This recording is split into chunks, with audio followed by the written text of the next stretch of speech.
Good morning. Yeah, it's always nice to have a fellow book writer doing the introduction. So, and yeah, what we'll talk today, for a little while we'll talk about Houston's transportation program, how it's been successful over the last 50 years, and how it's done better than other cities. And then we'll take a look at some interesting features of Houston's freeways. And it'll just be based on the book he mentioned. And yeah, that's one question I got more frequently than others is why would anyone write a book about Houston's freeways? And there's a lot of answers to that, but it's actually a very interesting subject, and it's made for actually a 400-page book. It has so much depth to the subject, so we'll get into a little bit of that. So Houston is probably, well actually before we get into this, I don't really go into light rail on this, but one unfortunate thing I have to report is Houston recently lost its distinction as being the most anti-rail city in the United States. We had a new mayor come in, he was totally pro-rail, their project was to build it, he actually built a rail line entirely with local funds. Then we had a vote recently, this past November. It was close, there was a lot of opposition, but Metro poured in a huge amount of money. Metro is the transit agency. Every time I turned on the TV, every channel, nothing but Metro Solutions commercials. They used a lot of public money to support their cause, and they wound up by winning with 51.7 to 48.3% of the vote. And of course, the rail lines really have almost nothing to do with transportation. They were gerrymandered on crazy alignments on city streets. The lines were shifted to pick up votes in certain areas. Unfortunately, you can ward it off so long. We finally succumbed in Houston. But the good news is, the other side of Houston's transportation program is going strong and will be one of the strongest in the United States. So Houston has been one of the most consistently committed cities to freeway and tollway improvements.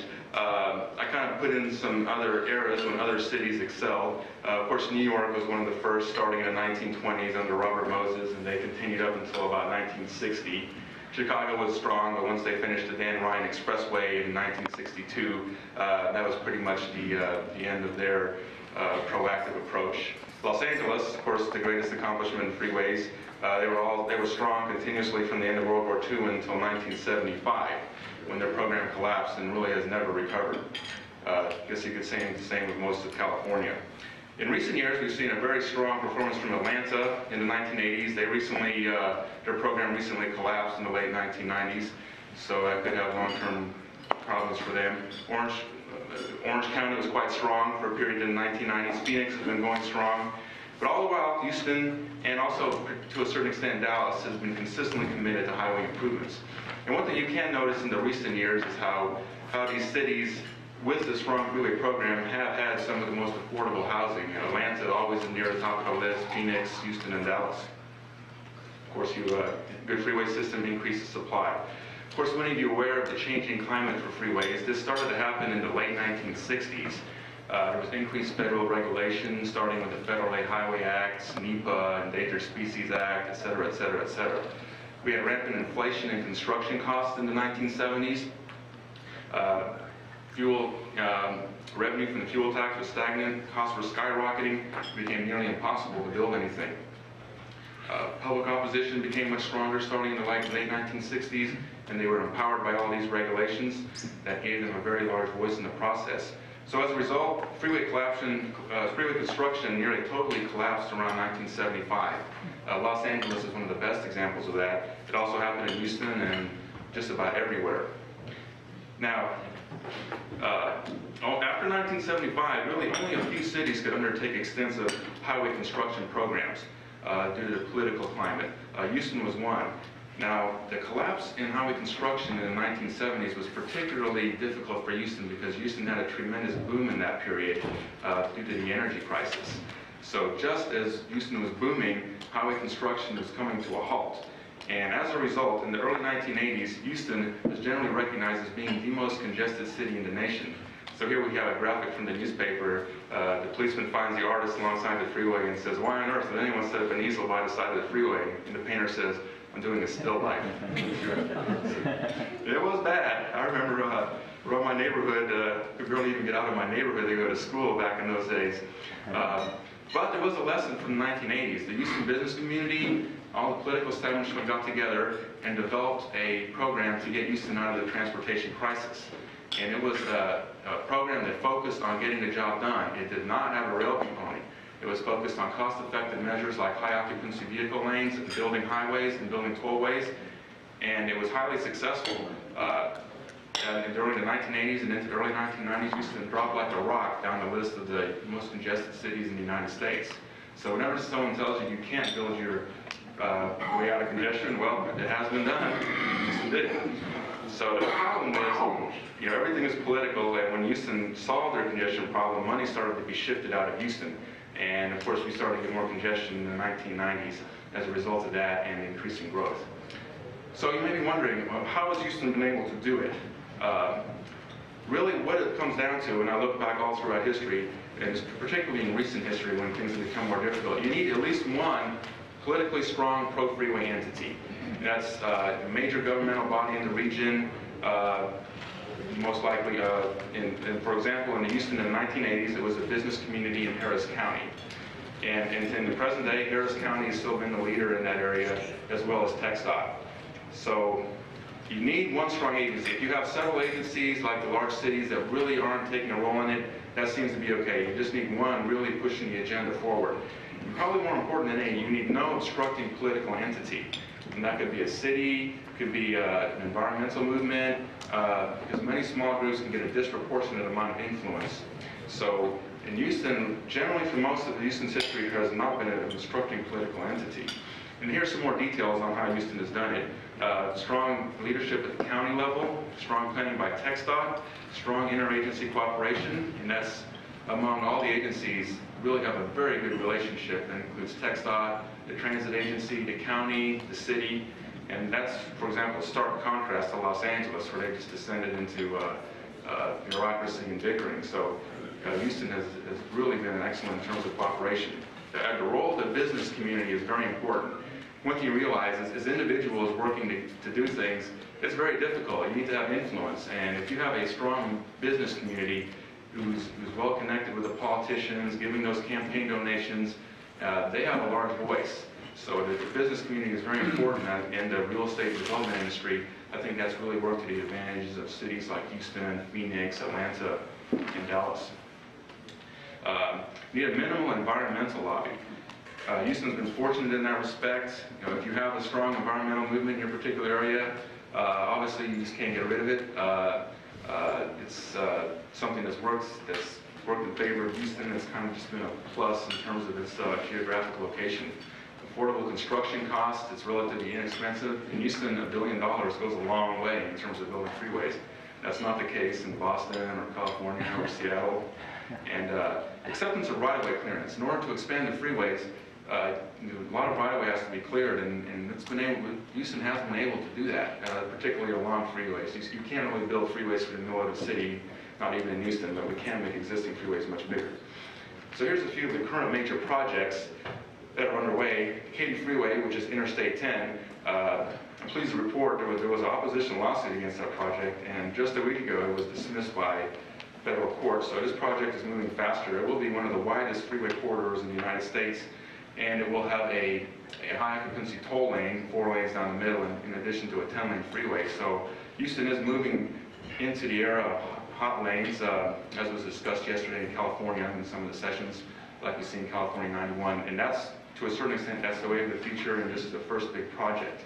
We have the West Park Tollway opening May 1st, Fort Bend Parkway Tollway, which will be opening later this year. We have a replacement for the Galveston Causeway, a $132 million project. We have another interesting project which kind of fits into the community opposition, which is where US 59 Southwest Freeway, an elevated freeway, is being depressed into a trench in order to make the expansion possible. We'll show a few pictures shortly. We have the Graham Parkway underway, a section, Houston's third loop. And we have another interesting project where 2 relatively modern multi-level highway interchanges are being demolished and rebuilt in order to accommodate the new Katy Freeway. So here's a map of what's going on. Is there a pointer available? Okay, well, please take a quick look at the freeway heading out towards the west. That's the Katy Freeway. That's the big project. There are numerous numerous other projects all over town. So it is a very active period. Another interesting project, you might see that a new tollway, which is actually going to be a toll-free facility, coming right into downtown. And this is one of the few instances of a new limited access freeway being brought into a downtown area. That's nearly impossible to do that in today's political climate. So yeah, here's the Katy Freeway right here. Here's the West Park Tollway just about to open. Here's the Fort Bend Parkway Tollway. I grew up right here along the Southwest Freeway, and numerous other projects are underway. The Grand Parkway is off the map. Here's the new National Bypass Freeway. Just contract is awarded. Is it a coincidence that most of the new projects are where you grew up?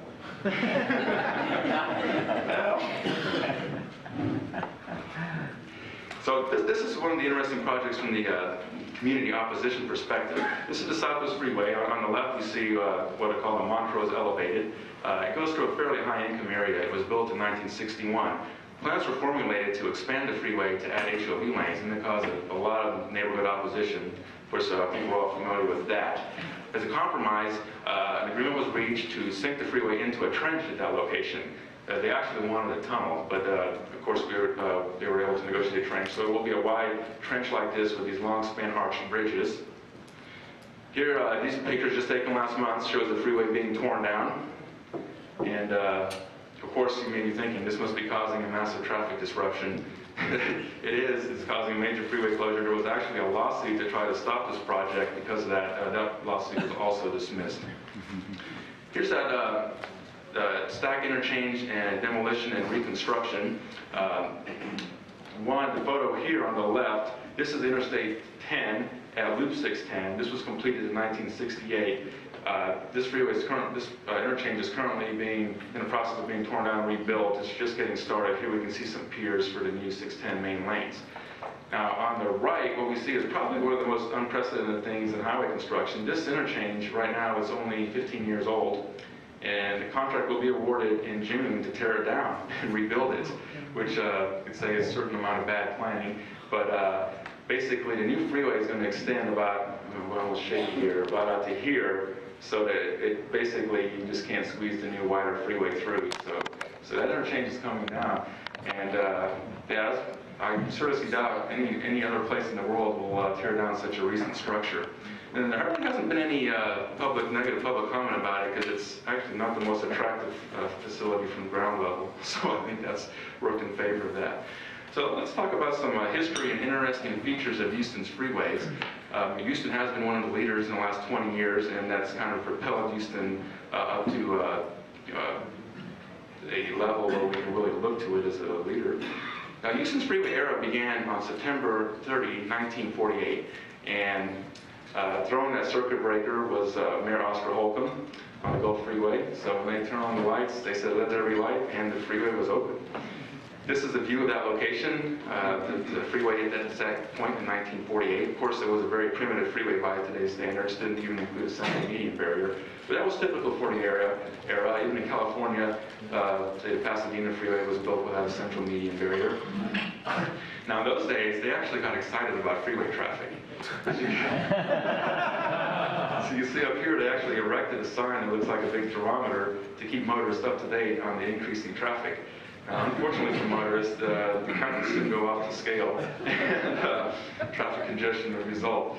Down here in 1950, they're celebrating 100 million vehicle miles, and this is a who's who of Houston in that era. And in fact, this person here in that white suit, that's Jesse Jones. He was Secretary of Commerce during the FDR administration, and he ran the Reconstruction Finance Administration. He's generally known as Mr. Houston, and he was right there celebrating the Gulf Freeway traffic. Now, a lot of us look back in the 1950s and think, well, you know, they just rolled out a carpet and the freeways were built magically with no community opposition, the money was there, and really there wasn't a lot of community opposition. There was some in Houston, but it wasn't that easy getting the money. A lot of local money had to be generated, and that required a lot of bond elections. So this was a pro-freeway parade in 1956. These two women, straight out of the 1950s, are holding their modern freeway sign to get voters to vote for the passage of the bonds. And the bond issue did pass, and Houston's freeway plan moved forward. Of course, that same year, the Interstate Highway Act was passed, which greatly reduced the load on local areas in terms of coming up with their own funding. So things became easier after 1956. Now, we all know about canceled freeways, especially if you're from California. Houston has its canceled freeway, but that's the one thing about Houston. We've only had one major freeway cancellation. It was a dramatic one. What's interesting about it is basically one person. It was one person who got this freeway canceled, who kept the opposition going. And so you can see, this is just inside Loop 610. The freeway lanes grind to a halt right here. And the frontage roads continue a little bit further, and then they come to a halt. If it had been built, this freeway would have continued into downtown Houston. And one resident of the area, he just gathered maybe up to 10 people, anywhere from 5 to 10 people. He went to every meeting. He was consistently fighting it. He was generating negative publicity for the highway department. And when the finances became shaky, the highway department said, hey, we don't want this negative publicity. We're going to cancel this freeway. So that's what happened. But it just goes to show that once those regulations hit, these opposition groups were disproportionately empowered. This is one of Houston's better designed freeways, the South Freeway. And as you can see, what's interesting about it is designed as a dual freeway, which means on the outside you have a regular freeway, and then in the middle it was designed to have express lanes. And we see this is similar to Dan Ryan Expressway, New Jersey Turnpike, and there's a few others, the 401 in Toronto. What's interesting, this freeway was planned in about 1962 when there was virtually nothing south of Houston. And the dual freeway concept was brought all the way right into downtown, which as far as I know, it's the only place that's ever been done where the set aside for an express freeway was brought right into downtown. So this freeway also floods heavily. We'll get to that a little bit later. And also right in what's in the middle of the freeway right now, some of the most interesting history and events in Houston's history unfolded. We don't have time to get into that, but it's in the book, and it's a very interesting story. This is where Houston really showed leadership in terms of transportation. It was the high occupancy vehicle lane system. It was started during the crisis years. As you can see on the right, they didn't have any money and they needed something fast. So what they did is they just put these pylons up on the freeway and started running buses and van pools the wrong way on the freeway. And it's called a contraflow lane. And it had been done in a few other places in New York, New Jersey. But it was turned out to be very successful, and it was the inspiration for Houston's extensive HOV lane system. And on the left is a modern photo of one of the ramps connecting to it. Now, when I gathered the data about a year ago, our HOV lane system was carrying twice as many daily passenger trips as Dallas's light rail. Of course, our system costs a lot less to build. It's much more flexible. So it really was the right answer. It will be expanded in the future, but a lot of resources will be diverted into light rail, unfortunately. Houston's a leader in multi-level interchanges. Of course, the first thing you might think of is Los Angeles, but if Los Angeles is the king, Houston is the queen. And these are going up around the Beltway, the bigger interchanges. What's interesting is in our interchanges, the frontage road right here is actually brought through the interchange, so that necessitates an extra level. It makes many of these interchanges particularly high and impressive.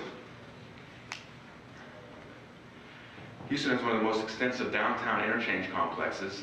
And it's also an interchange complex that's being modernized and expanded. We can see right here some work that was underway a couple of years ago on the northeast side of downtown. It was a big interchange in last October.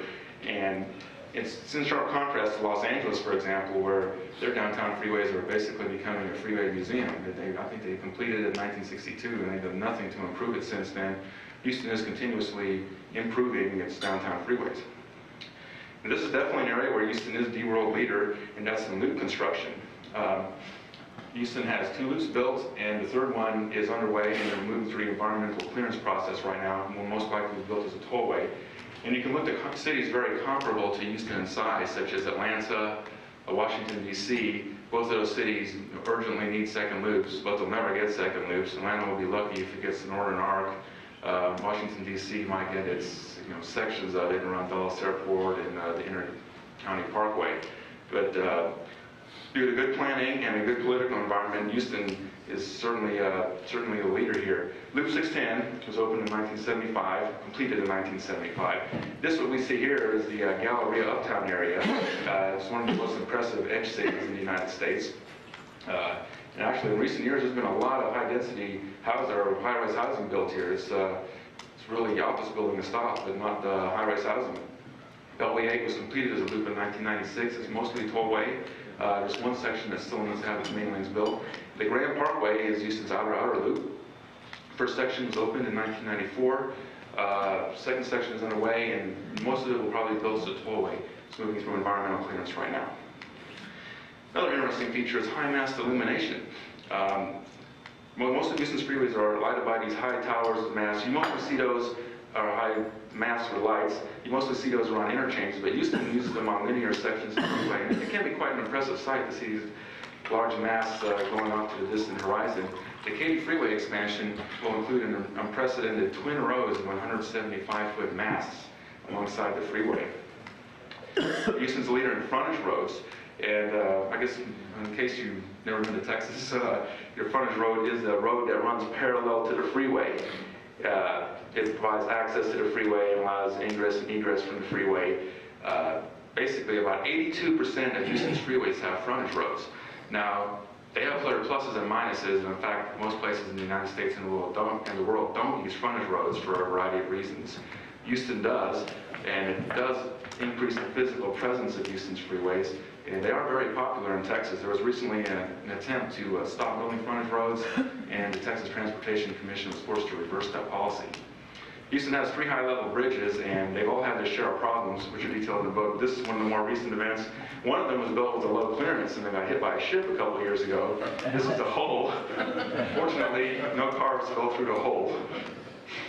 Now, you may have seen these photos when Tropical Storm Allison hit in 2001, when Houston's freeways turned into lakes. Now, it takes a unique set of conditions for this to happen. And you need an extensive freeway system, and you need freeways built below ground level. For example, in Miami, they don't really build any freeways below ground level because of flooding. Same thing in New Orleans, but Houston does. We have torrential rains, extensive freeway system, and a bad drainage system. And this is what we got. This was the Katy Freeway, one of the more dramatic views, but numerous freeways all around town totally filled up with water. So in the end of the book, I finally conclude Houston is the world's most freeway-influenced city.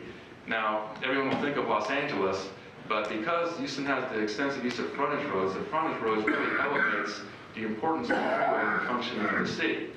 And for that reason, I think freeways are more influential in Houston, and also because of the fact that Los Angeles really grew around the Pacific Electric Railway, and Houston grew around its freeways. Other cities have, for example, Atlanta, but they don't have frontage roads.